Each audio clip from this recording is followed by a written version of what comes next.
While we're all busy getting super hyped for The Quarry, Supermassive decided to give us a reason to spend even more time obsessing over them by releasing the cover art for The Devil in Me today, as well as confirming that yes, this is Oscar-nominated actress Jessie Buckley, and she will, in fact, be playing Kate Wilder, host of Architects of Murder, the serial killer documentary TV series first mentioned in this magazine from Little Hope. So things are getting confirmed all over the place, huh? Let's take a look at the poster. First off, our killer has gotten an axe now, moving him away from an Exorcist reference and more towards this Jason from the opening credits.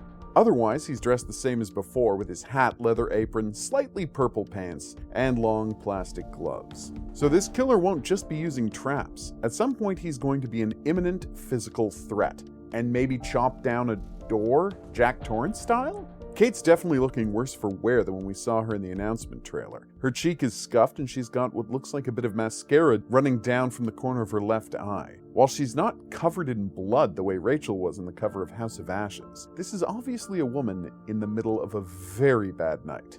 Just as with the vampire fangs from the House of Ashes cover, Devil in Me's skull has been customized, here with a metal rail that the serial killer groupie used to turn what's presumably Manny Sherman's corpse into a puppet. This is a great way of adding character to the game's logo, and I hope they keep it up as long as there are logical ways to manipulate the skulls, which resonate with the game's plots. There's a decent amount of blood on the poster. In addition to the recently inverted compass points having blood coating them, the blood is also dripped onto the map, both above the skull's top and below its teeth.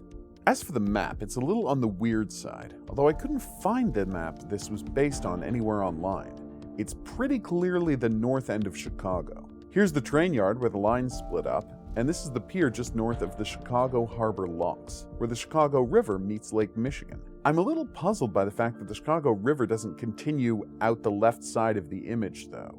Interestingly, this section of map is nowhere near H.H. Holmes' murder castle. This is just north of where the numbered streets start, and the site of Holmes' crimes is all the way down at 63rd Street. So this is neither a depiction of where Holmes' crimes were, nor is it where the replica will likely be built, unless the killer is a billionaire who can afford to tear down a quarter of a block of downtown Chicago, of course. Presumably, this means the map was picked because it looked nice and represents Chicago, in which case, good choice. One detail I don't really understand is the presence of a second compass on the cover. There's the one we always get in the skull, representing the game's bearings, but down here we've got a second one overlaid. What does it represent? It's not pointing due north. All of the streets in this part of Chicago are arranged near perfectly north-south and east-west. And if we adjust the image to the actual map orientation, you can see that the compass is pointing off to the side. Why is that? And what is it pointing at? Am I reading way too much into a single off-center compass?